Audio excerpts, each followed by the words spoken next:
how was your family situation when you were growing up? This week on the YNL podcast. Well, I was raised by a single mother, so I come Emotions run deep. very humble. We didn't have We dive into heartfelt conversations I don't know how that reveal the raw, unfiltered side of our hosts. bad mistake. For the first time, we peel back the layers and explore the personal stories, struggles, and experiences that shaped who they are today.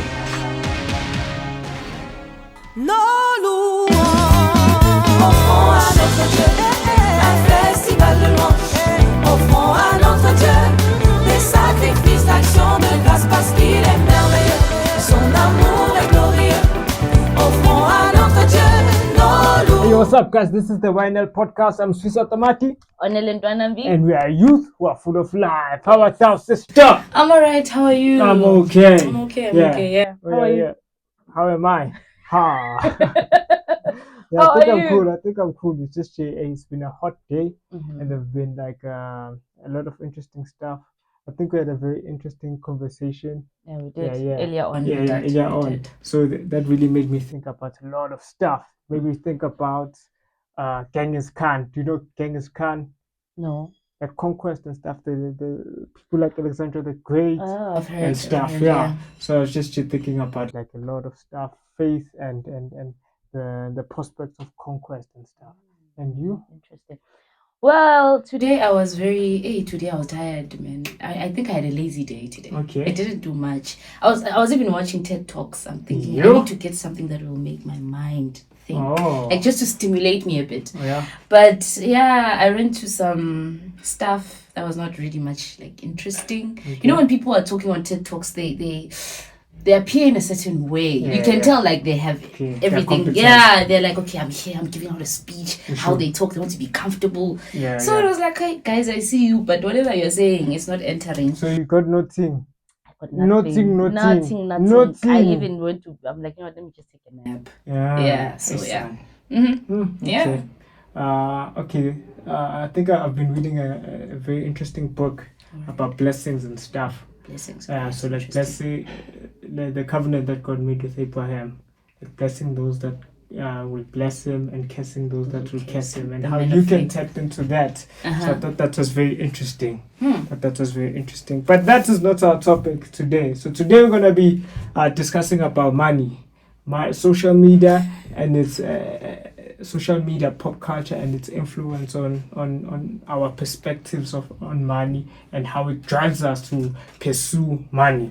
Yeah. Yeah. So I just wanted to hear from you. But okay, sister, how were your thoughts on money growing up? Like, It's funny you're asking me this question because I had a song when I woke up. you had a song when you woke up. No, I remember the song that I used to love. Okay. I don't know. Should I sing the song? Okay. The song says, I want the money. Hey! Cause I'm not gonna say Yeah. the clothes. Is it the clothes? Yeah. I just Oh, wanna Trey be. songs I just are wanna be great. successful.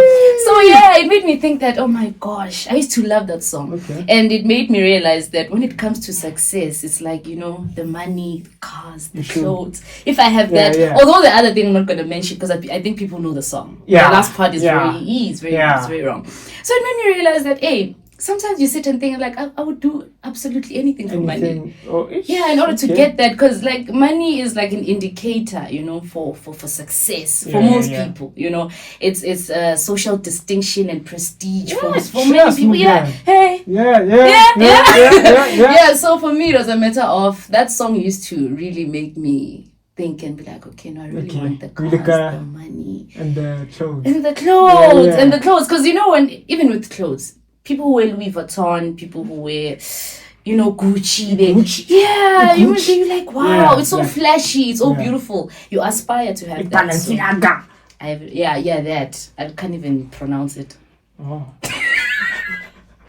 Okay. Yeah, so that's So would you say that songs like that were what were pushing you to be like, okay, I really need to I really need I the really money need because I used to sing that song with so much passion. passion? I'm telling you, Okay. I want the money. Yeah, I was so excited whenever I used to Okay. hear the song. Yeah. Yeah, it made me want to to get money and to get the clothes and to look nice, you know, Okay. and for people to see you. Because when you have money, I think even your status, you know. Did it affect your confidence and stuff? Oh, okay. Before we go there, Well, before. okay, yes. Because I want to ask about like how money and your family income affected maybe your identity. But before going there, like how was your family situation when you were growing up? Well, I was raised by a single mother. Okay. So I come from very humble beginnings. Yeah, humble. Very humble beginnings. Okay. We didn't have much, but she always made sure that I have the basic needs, you know. Okay. So that was, for me, it meant a lot. But when it comes to when you go out, like you go to school, you Sure. see other children, you can tell that these other people are a bit different, you know, because Yeah. even with their lunch boxes, because I Yeah, love food, yeah. you know, so their lunch You're boxes, like, and I'm yeah, like, what's that? What's that? you know, why can't I have that? So for me, it was always. So did you ever feel jealous? Which lunchbox did you look at and be like, this guy got pizza and I'm actually with Yeah, peanut pizzas butter. and your sandwiches, Yeah, burgers, yeah. and all of that. But with time, things got better at home when my Oh. sister started working. So I also used to get Oh. those things later. Oh, you know. so the tables turned and then others were looking at you and be like, Yeah, tables did turn. Oh, yeah, okay. and it does feel good when tables turn. Oh. Yeah, especially when you come from humble beginnings. So, Sure, yeah. sure. How about you though? And me, okay, so growing up, okay, it's true that's okay, hip hop and stuff like that, but I think I don't know how my grandma did it or the family did it. I didn't realize that we were poor or that we were broke until I grew up. Yeah. So like, and I think something that really helped me out is that I didn't really visit people's homes. Because sometimes, like, when you visit other people's homes, you're like, hey, this place is in the cast and it looks so dope. Yeah. So now you go back home and you're like, yeah, things are tough. So I like, somehow I was shielded from, like, really comparing the family situation. When I see things on TV and not, those are the things that I aspired to. Like, okay, one day that's going to happen. But I didn't really feel like I was poor.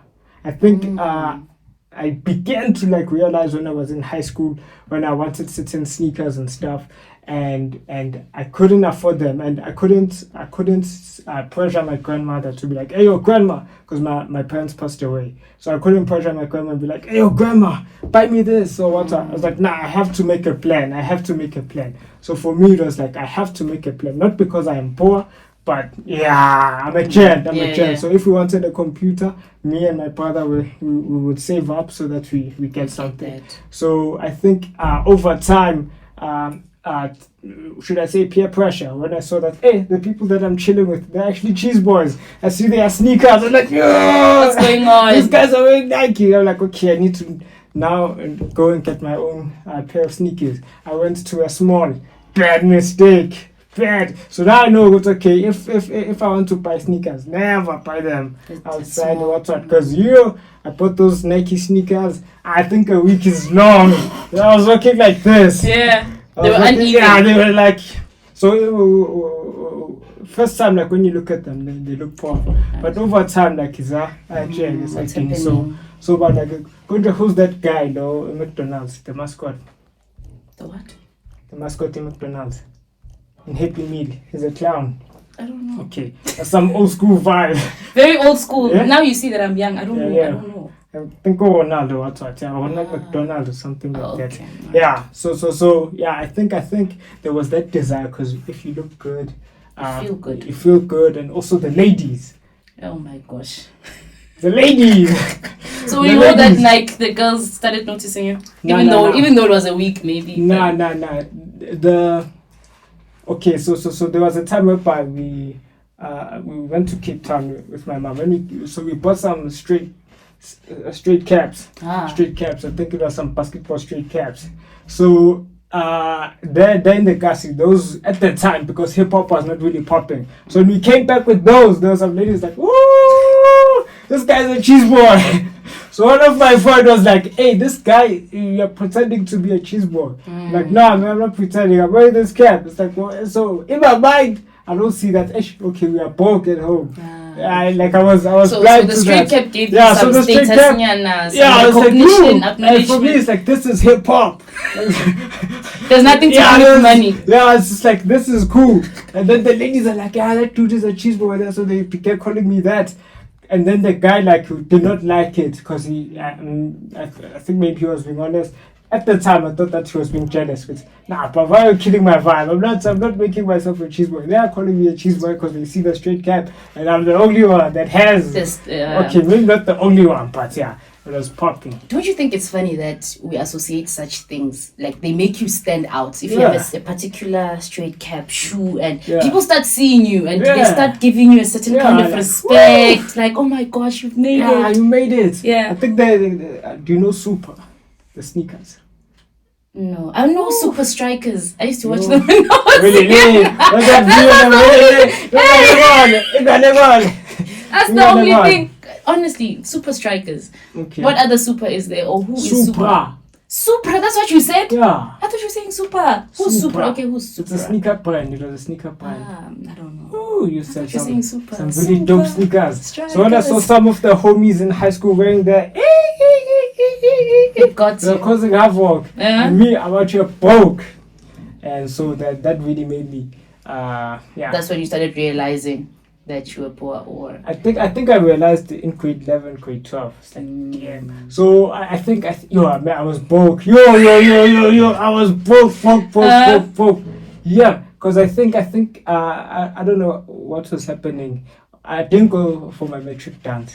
Yeah, so I was that broke. I couldn't ask my grandma. I think in my mind it's like I can't ask my grandma to go to for metric day. So the idea was that we were going to go and turn up. So Costa was gonna be showing up and not. So for me, what I had to so everyone was supposed to take out something to contribute, maybe for the alcohol and stuff and that. I was so broke that my contribution was mostly in coins. Yeah, which is coming there. Yeah, it's like this is all I have. Think about that. Making noise, and the guys are like, yo, man. And the guys filled up the dustbin with alcohol. And I'm like, my coins, I hope you went. So you're a little bit ashamed. I think maybe it bought one thing. I don't know. You don't even know what it bought. I don't but know at least you contributed. I contributed. I was broke. Yeah.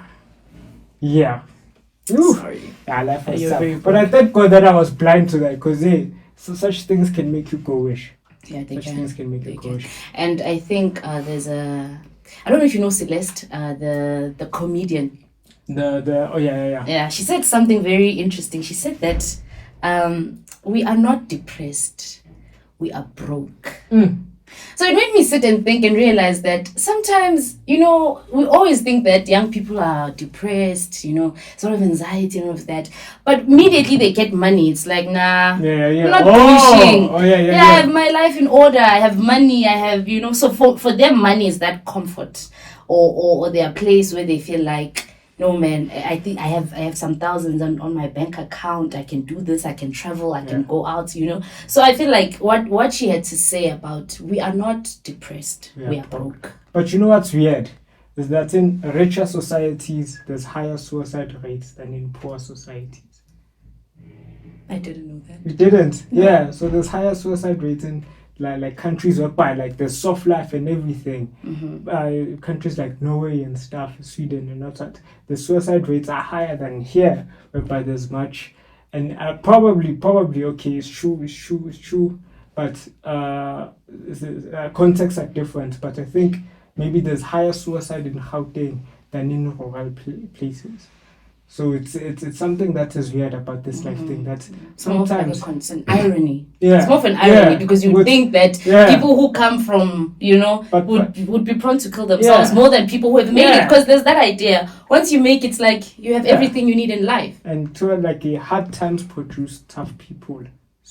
Isn't that motivation? Produces soft people. Isn't that motivation though? Because other people would be like a matter of it's just motivation. It's not reality. I don't think that's what happens. But I think I'm mostly interested in young girls, and I don't know about you or your experience. Yeah, I'm very much interested in young girls. You know, girls growing up, there used to be this term of sugar daddies. Oh, Yeah, okay. young girls who Sure. were 16, 17. Nah, I'm not during a their- sugar daddy when I say I was okay. They would do anything to get money, you know, wear Sure. miniskirts, have a certain look so that Yeah. the guys get interested in them, buy them whatever that they want. Sure. But with time, hearing sugar daddy sounds like, now they are blessers. You know? Yeah, now it sounds like, no, it doesn't sound like a bad thing. I mean, I have a blesser. I Yeah. don't have any. Sugar daddy used to sound like a bad thing. It's like, sugar daddy. Yeah, he yeah, sounds yeah. old. He sounds. Yeah. But blesser sounds less Yeah. harmful. Less like, I mean, what's wrong with having a blesser? They're just blessing you They're with blessing you. But you don't understand that it's still the same thing. Still the It's same still a thing. sugar daddy. Yeah. So growing up, you've never seen like girls doing those kind of things. Yeah, girls do a lot of messed up stuff. What about boys? Ah, well. Was that a setup? 'Cause that's me Nah, about- just in case we go back to our feminine conversation and we start fighting again. No. I was thinking about like the Dubai situation. Yeah, that someone like you mentioned someone pooping in your mouth so that you can make money. So it's like yeah. And I think there was a reality show it was on Netflix or on Showmax. There's this girl who she was not on Dubai or anything, but she was involved in that. I just forgot the name of the Showmax reality show where they used to have young girls And who used they to pooping in their mouth. hence I'm saying it's not Dubai. Do they do it in South Africa? I don't know if they do it in South Yeah, Africa. people do weird stuff. But in the reality show, I'll remember what the reality show is all about. I'll search it up. But there's this girl, man. She was on another podcast where she was really sharing about her life, and people started getting interested in her. Like, no, this is how I make my money. So they made it look like it's not a bad thing. You know, Yeah. a girl has to do what a girl has to do Yeah, in order to get the bag. You must pun. You know, must yeah. pun. So for me, it was a matter of like, oh my gosh, this is the community that we live in, where people are willing to do almost anything in order to get money. What is the craziest thing you've done to get money? Absolutely nothing. Huh? Nothing. The only thing I've ever done to Yeah, okay. How were you hustling? I was studying, I was reading my books. That's all. I never really did anything crazy. I never gambled. Okay. I never had a sugar daddy or a blesser. Nothing crazy. Were you ever driven like to make money? Yes, when I matriculated in And what was 2020. driving you? Were you driven and what was driving? Okay, my mom and my sister at home. I felt the need to help. Like, okay, my sister has been the one who's our breadwinner. She has been working, so I need to also help. Like, I felt the need. Like, she can't go on like this by herself. So after matriculating in 2020, I was like, no, I need to get a job. And I was a babysitter in 2021. I took care of Utando. She's not there. Yeah. I took care of a baby. And I used to earn like 1.2. 1.2. I was so happy. Yeah, that's I dope. was so happy. I was like, wow, Lord, thank you. You know, every month you get that money. For me, it was a matter of like, okay, no, thank you. So you never did some pyramid schemes next? No, I was never interested in those things. Oh. For me, they're not a thing. How about you? Hey, they got my money. Hey, what happened? What happened? Hey, they got my money. So I don't know. I think it was Triple M. Hey, I've heard about that. they got my money more than once. These schemes got my money more than once. What happened though? Like, how did you get into it? I think someone convinced my grandma. Yeah, someone convinced my grandma. Yeah. That's okay. This is a very good opportunity. Okay, And yes. at the time, I had some money. Yeah, I had some money. So like they convinced my grandma, not such. And then my grandma was sold, and it was someone who was around my neighborhood. So like they convinced them, like, okay, this you can do this you can do that. And I was like, okay, let's try it out. We tried it out. How much did you we put did it. in? I'm not sure. I don't remember because my grandpa was the one who was handling our finances, because it's like some of the money that we got like from my parents' estate. Yeah. So it's somewhat, yeah. So it was, yeah. But yeah, they really got my money. And there were other things that really messed me up. Yeah. I think I even dropped out Where? of it. Yes. For money? To try to go and pound. So there are a number of reasons. One, I was broke. I was super broke. I didn't have a bursary. Okay. And I was like, okay, let me try to be a YouTuber. Stupid. Right, essay. Then I went to the Kasi, he picked me up. Hey, bo. Yeah, and I became a volunteer at a Christian organization. Okay. And then I came back to my senses. Mm-hmm. Life picked me up so flatly. I took a personality test. Okay, what should I do with my life? I was like, yeah, I know I'm man. I was like, let me go to law. Yeah. Let me go to law. But yeah, there's someone else who had like a very interesting life. So we have Stefan. He will tell us about his life and how he was hustling. Yeah, let's bring him in. Issue. Okay, so we have a special guest. Yeah. Welcome back, Steph. Welcome, brother. How about that, brother? Issue. Hi. How are you? I'm good. I'm good, man. Okay, so today we're going to be discussing about money and how like that has influenced us, especially like how things like social media, the media has influenced to go. And I hear that you have some wild stories, right? You have some wild stories in this pursuit of the American dream in Africa. So okay, before we get into that, can you tell us about yourself? Utumengani and utholakala va. So, of course, start with my name Issue. and the humble beginnings. Okay. My parents called me Stefans, so Okay. my name is Stefans Zita. Sure. And my story starts in the streets of Mpumalanga. I come from, I come from a neighborhood in Mpumalanga. It's called Tulamaashi. Tulamaashi. Sure.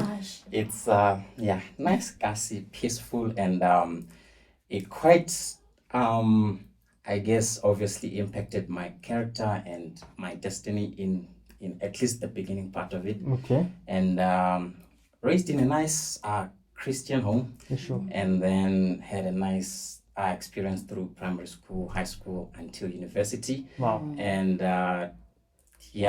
most of that I'm gonna mention. Okay. Yeah. Okay. So growing up at Tulamaashi, how was it like? Is it a place where people have money, or everyone just comes from? Is it a rural place? You all have horses in the market. Yeah. Do you have horses there, Tulamaashi? So I like the way you pronounce Tulamaashi, by the way. And Wow. also Tulamaashi, that's one of the reasons when I first got to university, they called me that. I don't know, it's funny to Zulus, but in my neighborhood, we don't speak Zulu, so we don't get the joke. Okay. Oh, yeah. Oh. So it's not really a rural, it's quite gassy, roads and the paves and Apollos and stadium and things like that. You have a stadium? Yeah. But it's one of the first. That's why my parents moved there when they first got some stability. You So moved there for the stadium? Oh, come on.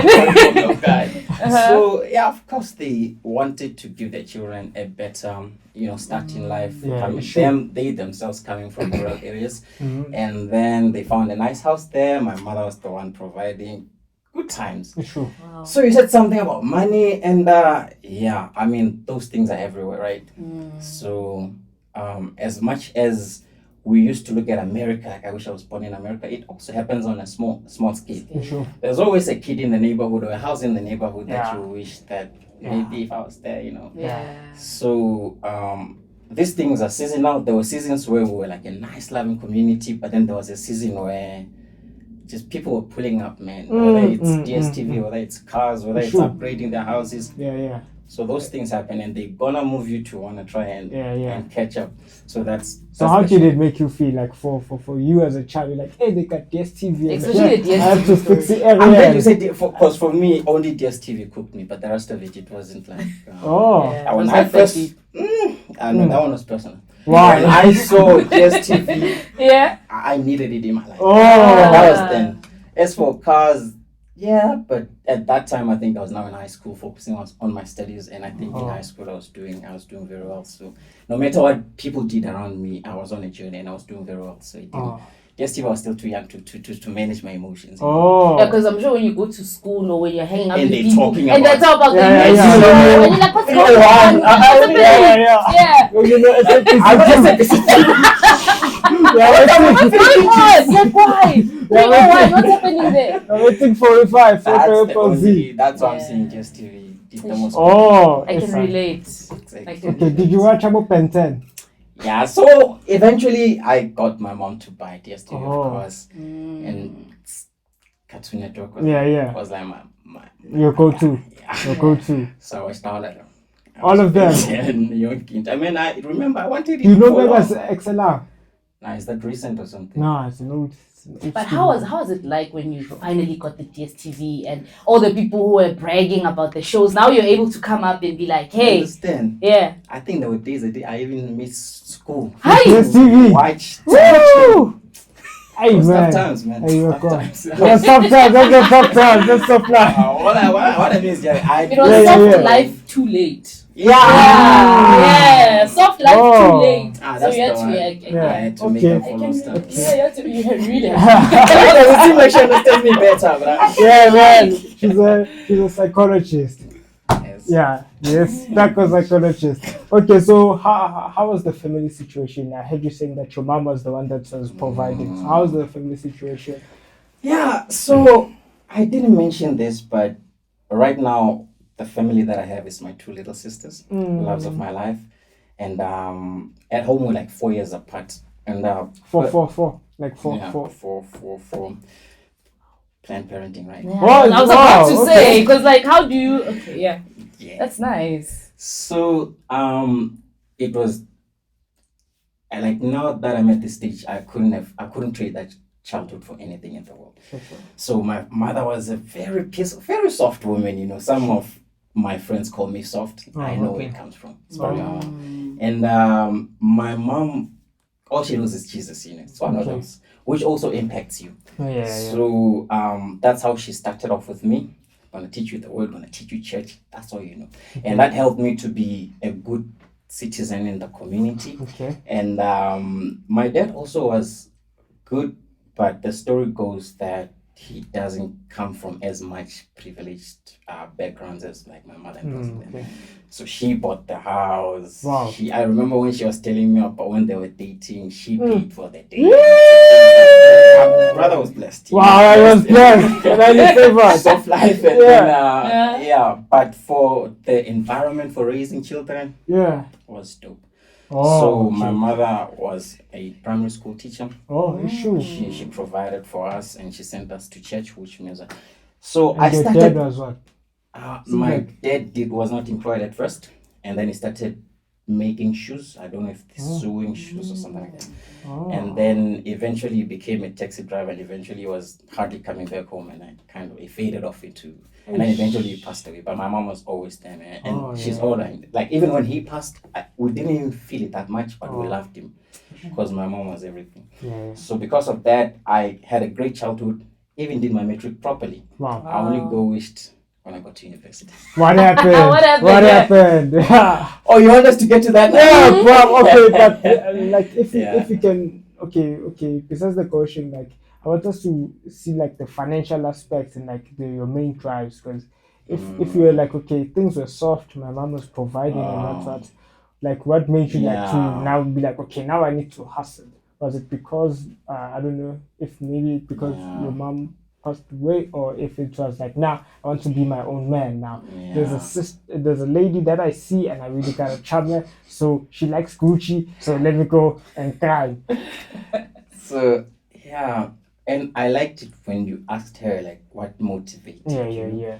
But for me, when I was young and I wanted to go to university, I was just in a conveyor belt. You know, it's not like I had a conscious decision that I've got to. Some people are like that. Some people grow faster, mature faster, and things like that. But for me, it was just one step at a time. You know, from primary school you go to high school, right? What's the drive to go to high school? Finishing primary school. What's the drive to go to university? High school is done, so there was no. It wasn't that deep. It got deep when and I do think I think you have a hilarious sense of humor. Okay, yes. Yeah, I do think that I matured quite slow. Okay. Which would have been. Was it because of the delayed soft life? Delayed soft life. Yeah. I think you shouldn't have gotten the DSTV. I didn't forget. Yeah, maybe you're gonna have a joke with me. But then you know what? I think I did mature slowly, and for me, man, I remember when I was going, and one of my childhood pastors said, hurry up. So you're coaching and you laugh. What happened? It's the studios. It's okay. It's okay. Yeah, when my pastor was like, because he knew the potential was there, but then I was like refusing. He said it's important for your mind to come back and then go and work and before your mother passes. It's like he knew. That's one of those few things that woke me up. Hey, that can Then- make me right now. So what was your motivation from high school? I was still slow, but from those times, now there was a motivation. So that was your alarm clock. You mentioned that you grew up as a good boy, your mother took you to church and all of that. So you never really got the pressure to make money and do all of those things. But from growing up at Tula Mahashi, you've never... Say I that mean, one I'm more saying time. it. You never got maybe... Not necessarily got, but see people who are doing almost anything to get money. Like people who are pressurized to. Yeah, you know stories around the neighborhood. You know what's funny? Even sometimes street energies like your upcoming hip hop stars, like people selling this, selling that. Yeah. Some of that happens in every neighborhood. Yeah. What protected me was my family structure and the church structure. So I was even hard to influence even in the street. Like you got to do it like this and do it like that. But did you listen to hip hop? Until at the latest, I wasn't even allowed to be on Facebook and back Wow. then and listen, watch even TV. Wow. No, That's down. no, that Yeah. You live a different life. Yeah, you can become a different planet. Wow. really was like that. Okay. Yeah. So yeah, what happened in university? Like what happened in university? Yeah. So as much as there was no great drive to go and work home or this or that. It's the best time good there was no great drive because Tula Mahashi you use horses. There's not even a single horse. Can you imagine? You see, No, I'm joking. Yeah. Okay. it's like for the Yeah, I don't get it. Yeah. Okay, yeah. So as much as there was no great drive, I the one thing that I do remember about myself is that when I was in matric and I was asked about what's next, I used to say, because I didn't know what course I wanted to do. But fortunately the marks were good, and I remember saying, whatever pays the most money, I'm gonna do that. And I think that thought alone took me on a trip I'll never forget. That's what I want to hear. What happened? The longest trip. So I went on Google, and back then when I did my silly research on Google, top paying jobs, of course. The closest one to my skills, my passions, was something called petroleum engineering. So this petroleum engineering is a course that you can't find anywhere, and you can't just come from matric and do it. You need something like mining, chemical, metallurgy, but it needs to be a degree, and it needs to be at least from vets, and it's At least from vets. and it's only at UCT, the petroleum thing. Yeah. So I saw it on It's complex. top 4. You see, It's complex. and it ruined my life. Oh. How so? But yeah. And then when I saw that, I was like, okay, I'm gonna go to Vets or UCT, do chemical. From chemical, I'll do petroleum. Sure. When I'm done with life. Yeah. See, whatever pays me the most, we'll figure things out later. And then what I didn't mention is that when I was in high school, I was part of this church group, and they were my family, and it was one of the best times ever. But they were quite strict that you couldn't just go to UCT when they were all at UJ. You couldn't just go to vet, so it might not make sense to you, but for us it kind of makes sense. Because you're a family. We were a family. Oh. And that's what created tension and friction, because now my goals It's and like, yo, I gotta make money. Yeah. You want me to go to UJ? the only course that I wanted to do now was just it was the beginning of my dreams crumbling. So I did want to sneak away, but I couldn't. So vets accepted me.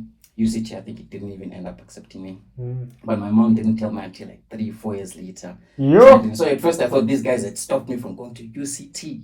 So it's not like Also, you were hating them for about 3 years. it was just adding on the beef, on the tension, on the fire, on me being angry at I've life. never and dissed that two sisters beef. they were Christians. They didn't even know hip hop like that. Oh, okay, sure. So I just accepted, didn't go to vets, and went with them to UJ. But now because my heart was now Yeah, broken, yeah. the relationship was dying. So while I was at UJ, I remember sending an email to the leader saying, I'm not going to be able to continue with you guys anymore. So from then onwards, we were just running into each other on campus at the gates. And it was awkward. And it was awkward.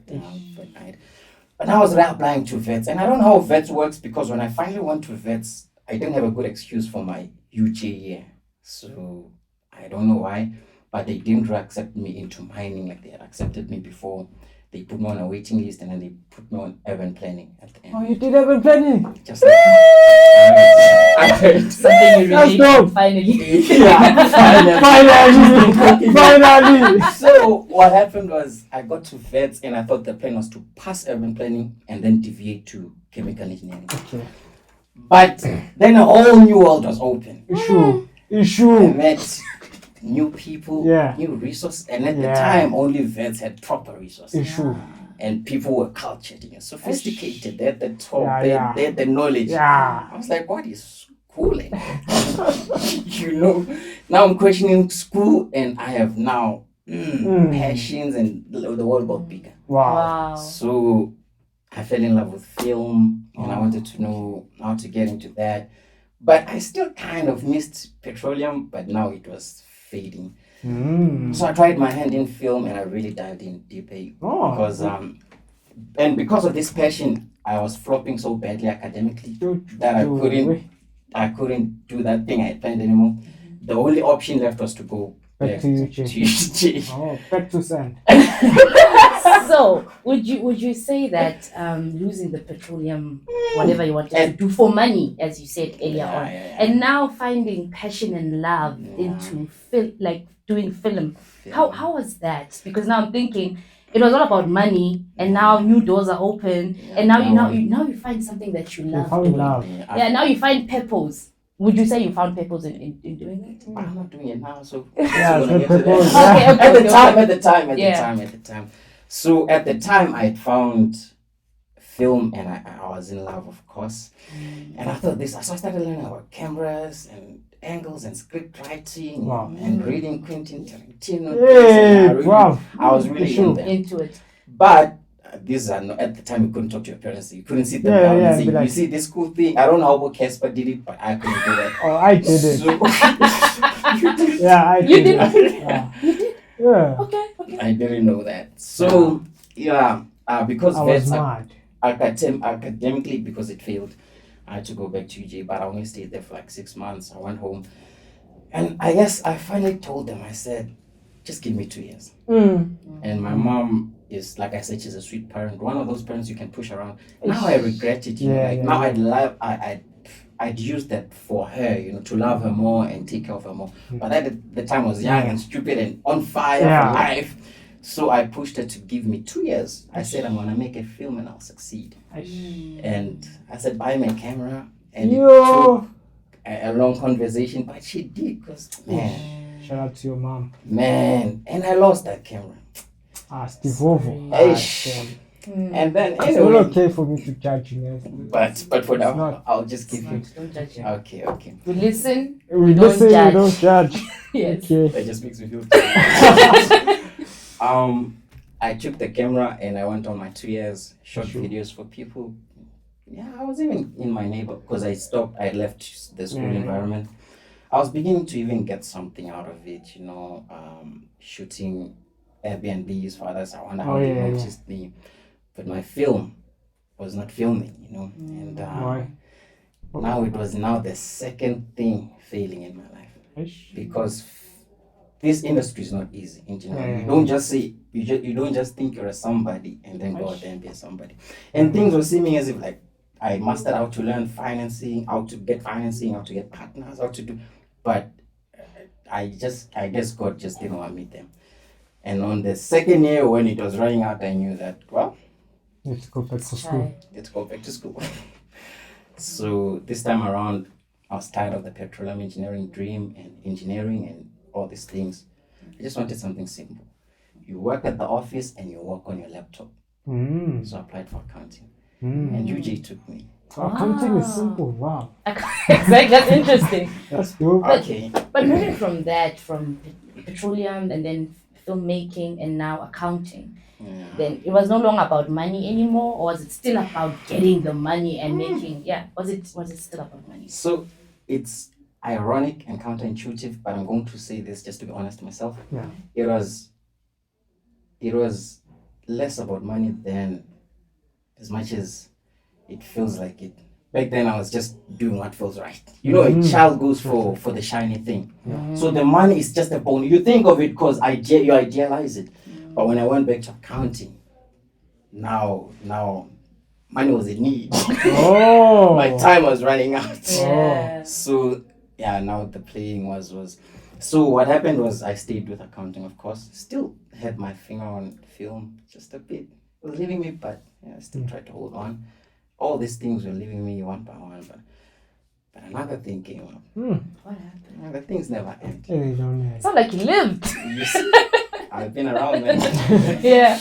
So, while I was doing my accounting, I did get a job as a bookkeeper, but it was a small internship. And this is when my mother was passing. And I think God did it for her to show her. Because when she was at the hospital, she was like, my son, that thing you still need to do, the school thing, whatever, now choose anything. I had to present something. I remember when I said, I do have a job. She just went back and said, so I'll say it in my language now. Yeah. She said, deal. So in order to translate it for you, it means, I've done my job. Wow. She said it's finished. Amen. So when she said that, Yeah. and then she passed, now I had this job. That's some biblical stuff. Because she felt like she needed to at least do that. And I needed to give her something. She had run her race. She had run her race. Yes. So she passed on after that. And then soon after I lost my job. Now it got really, really, really real. Now everything she had ever said was true. All these things I had ever thought were fantasies. So it was crazy. But a few months later, her pension money came out. So I had an inheritance. Wow. That means I had another chance Yeah. To chase your fantasies. to mess up. Oh. Again. One more time. Yeah. So when I got the inheritance from my mom, in accounting, there's a concept we learn. It's business acquisition. So that's business mergers. One company comes together with another. They buy you out and things like that. And I was starting to learn, like, even in South Africa, there's business owners. Some of them are white, some of them are in like nice suburbs, and they are leaving to Australia or to other countries. And they used to have a business that they were running from home, but it was enough to buy a house in the suburbs, a car, take the kids to school. I was like, I have an inheritance. I can invest this. But we know how things have gone so far. But this one was one of the best ideas and most mature, I think. It just flops because things flop. And then, so I found an owner based in Cape Town, had online meetings, started having conversations, had a broker, a lawyer, drafting the contracts. And I took half of my inheritance and bought the business for 180, I think 200,000. Hey, you were money, bro. At the time, You were money, bro. That business is so good. If I had money now, I think I'd go back and read. The business model is just. That's why I didn't do proper due diligence. I was supposed to put my accounting hat and look at the financials. But the model was so good, I forgot all of that. It's like I was sold. I was sold before I even looked into it. You see that? That was the final straw, man. I mean, everybody reaches their limit sometimes. Luckily, God is good, man. Yeah. Now I knew that. I don't trust me anymore. So what happened when you were going through? It was not a success. What happened? I tried to work on it. So I still had some money from my mom because luckily she left just enough, staying somewhere in Sunny Hill in an apartment. And I thought this business was now gonna come in. But I looked at my money that's left and the patience that I have left, and I knew that I don't have enough money and enough time to work on it until it's strong. So, and I had taken a gap year from accounting now. So I have third year to come back and finish. That's when I said I have to go back and finish my third year. And towards the end of that year, I also thought, let me start applying for jobs again. So I was lucky enough to start getting interviews, and I got another job. And from that point onwards, I just decided to just finish up with school. And for the first time, just a month ago, I finished the degree. Wow. Wow. Congratulations. Congratulations. That journey, Was long. that journey that started when I did chemical engineering ended a few months ago. And I wish my mom were here so that I can say we finally got there. Wow. Because at some point I thought I'd never get there. And then I got this job, and that's when I decided to now just take things one step at a time. So maybe you guys, the conversation we're having may have affected me in chasing money and chasing fantasies and getting beat by life along the way. But now I've decided to You. I'm not sure if I'm cutting you. At some point, you said that God came through and you no longer trust yourself. So, how is your mindset or perception about money? How did it, how has it changed? And, how are you going about things now? Can I cook a bit for you? Cook! This one might Students from this. So, this one might, have a bit of spiritualism. If Do you, man? Philosophy, if you look at it like that. Sure. But so we live in a godless world, and that means that we're run by fear and not by faith. That's why you hear things like go to school and get a degree. Otherwise, you're gonna be homeless, or it's chai for you. You see, that's why we hear things like get a girlfriend or start dating website. Otherwise, your body will put demands on you, and you might not be able to handle them. That's why when somebody attacks you, you fight them back, and you stand up for yourself, because you think, if I don't put them on check, they're gonna keep attacking. That's fear, and that's not faith. But those who have, that's why you've seen people make deals with the devil, because they want to get that bread. They are afraid, or they've been humiliated, or somebody has mocked them and things like that. But the world is godless. It has no faith. It has fear. But those who have faith, when it comes to go get a degree or make a living and things like that, God has promised them, I know the plans that I have for you. Plans to prosper you, to give you a future, and not to destroy you. Sure. But if you don't know that, you're gonna chase every job that comes to your mind. You're gonna be running after film, you're gonna be running after petroleum engineering and not even catch it. You have no purpose. Yeah. Also, as much as people are on dating websites and things like that, Solomon, the wisest man, Proverbs, he says, houses and inheritances come from fathers, but a prudent wife comes from God. If you don't know that, you'll be all over Tinder. But if you know that, left and right. swiping left and right, thinking you're making progress, but that's nothing. But when you know you have something to stand on, some people have gone to the Sangoma saying, I want this girl, I need to do this or that, things like that. So, I was just giving an example of faith and fear. Now I've come to a point where I know that no one man was meant to live life by their own ideas and strength, but you need a stronger power. And like I said, my mother was born again, and that's how I started. I wished at school, but eventually I came back to my senses, and that's how. And here you are now. Dope stuff, man. Thank you for coming. Thank you. Spiritual guy and a philosopher. Yeah. Okay. Oh, can I cook for you, man? Okay, this camera stop filming, so we'll change the angle and we shoot that last part, just the last greeting. Oh, okay. No, I took it. You took it? It was still filming? No, it stopped and then. Okay, that was dope. That was. Yeah. That was a mouthful. Issue. Yeah. A lot Okay. of wisdom. A lot. What was your biggest takeaway? When life beats you up, you become a philosopher.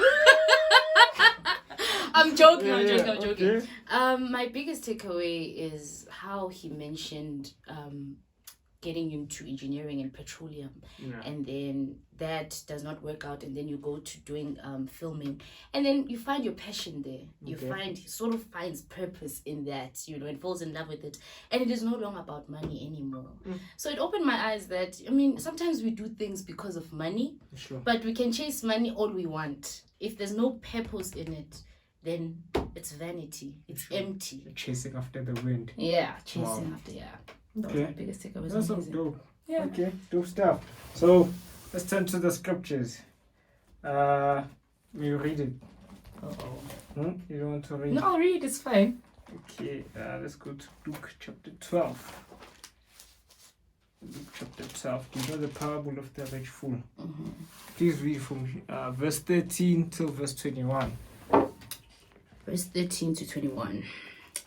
Someone in the crowd said to him, "Teacher, tell my brother to divide the inheritance with me." Jesus replied, "Man, who appointed me a judge or an arbiter between you?" Then he said to him, "Watch out, be on guard against all the kinds of greed. A man's life does not consist in the abundance of his possessions." Yes. Oh, I need to repeat that. Repeat A that. man's life Yes. does not consist in the abundance of his possessions. Yeah. And he told them this parable. The ground of a certain rich man produced a good crop. He thought to himself, "What shall I do? I have no place to store my crops." Then he said, "This is what I will do. I will tear down my barns and build bigger ones, and there I will store all my grain and my goods. And I will say to myself, you have plenty of good things laid up for many years. Take life easy. Eat, drink, and be merry." But God said to him, "You fool. You fool. This very night your life will be demanded from you. Then who will get you what you have prepared for yourself? This is how it will be with anyone who stores up things for himself but is not rich towards God." Yeah. So this is the basic mindset of many people. Many people have that dream, soft life. Go to one day, I'm gonna make it. I need to push. I need to get that degree. If I can get a blesser, get that iPhone, get this and that, and acquire wealth. And then one day I'll just be living soft life. There's even a song, no, yeah, that is fully soft life. Yes. Yeah. And the messed up thing is that many people are like, God wants me to live soft life. God wants me to do this. And we're not saying that God does not want you to be blessed and stuff, but what benefit is it for you to acquire a lot of stuff but be poor towards God? So your relationship with God is what is very poor. So you can gain a lot of wealth, you can chase a lot of things, you can get the degree, you can get the big house, you can get the Lamborghini, or like Andrew Tate, get the Bugatti. But if God were to demand your life, you'll see that you are going straight to hell. And when you are in hell, why? Because you acted like a fool. In the world, in the eyes of the world, that seems like it is wisdom. It seems like, okay, this is how things should go. We heard from Stefan's how he was chasing the dream, and at some point he was like, nah, it's either I will chase money or I will chase my purpose. And purpose is derived from God. And you cannot derive your purpose from God if you do not have a relationship with God. So we find people who are just chasing the thing which is temporary, only to find out that will just lead them to eternal damnation. So now the thing is open to everyone with A, what are you valuing the most? Are you rich towards God, or are you rich just in your pocket? Or will you get the 50 Cent had this thing with get rich or die trying? Imagine die trying and then end up in hell. Yeah. What about getting rich towards God, knowing that if you die, you'll die having that close relationship with God? So wisdom is choosing that which leads you to God, and foolishness is choosing that which leads you to hell. So if you find yourself wise, then you will choose that which leads you to eternal life, and not that which leads you to your death. So it is up to you whether you can choose hell or you can choose life. Which one would you choose? I'll choose life. You choose life. Choose life. Does that make sense? It makes a lot of sense. Okay. Yes. Yeah. Okay, guys. So that's it. That's it for us. Don't forget to like, share, subscribe, and tell your friends to tell their friends that this is the place to be. Yeah, this is the YNL podcast. Sfisa Tamati. And we out. Danko. No,